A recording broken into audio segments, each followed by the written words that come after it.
یو کور دی ورونه پکې ټول شریک دي ورسره پلار شریک دی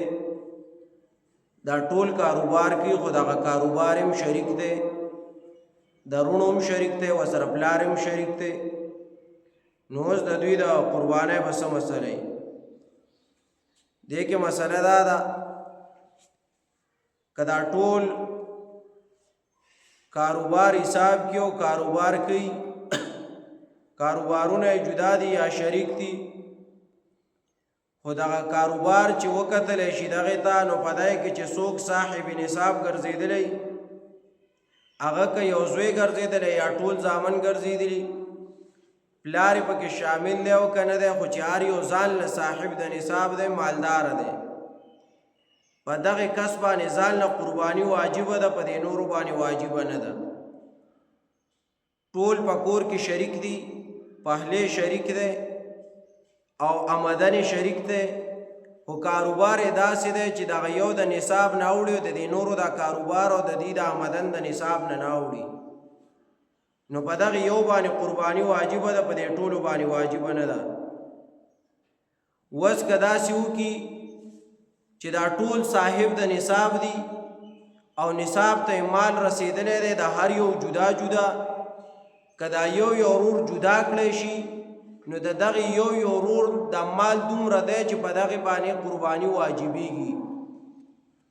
او دوی وایي چې زمونږ د کور مشر دغه پلار دی خو پلار یې ځان له صاحب د نصاب دی قرباني پې واجبېږي دوی وایي چې مونږ به یو قرباني وکړو بس قصه به ختمه شي نه دا ټول صاحب د نصاب دی ټول به جدا جدا قرباني کوي هو که داسې وکړي چې یو غټ څاروی والي غوین څاروی والي غوا والي میخه والي کټې والي سخې والي په هغې کې دغه ټول ورونه او پلار شامل شي اووه کسه دي یا شپږ دي یا پنځه وغیره د اووو نه فقط دا ټول پکې شامل شي او جدا جدا حصه یو ورور ته شمار کړی شي نو بیا به د دوی نه دغه یو قرباني وشي خو په دی کې به حصې جدا جدا ونیسي حصې به جدا ونیسي قرباني به دغه یو وکړي چې غټ څاروی دی که وړوکی څاروی علي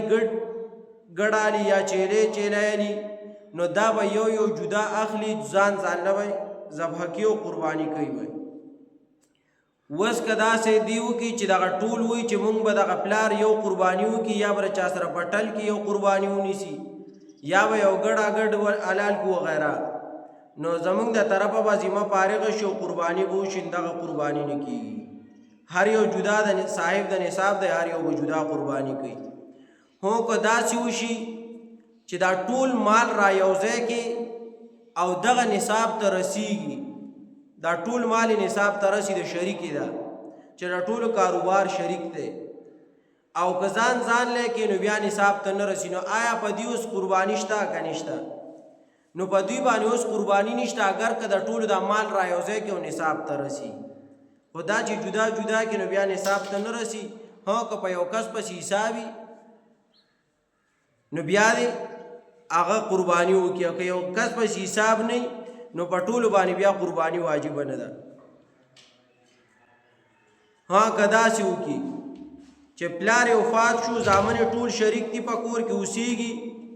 او خپل کاروبار کوي نو په دې کې چې څوک هم صاحب د نصاب دی په هغه باندې قرباني واجبه ده د یو په قربانۍ باندې د ټولو غاړه نه خلاصېږي ها که دا یو دا لګېدلی که دې کې دا ټول صاحب د نصاب ټول به قرباني کوي او که نه ټول صاحب د نصاب نو یو پکې نصاب ته رسېدلی دغه یو به قرباني کوي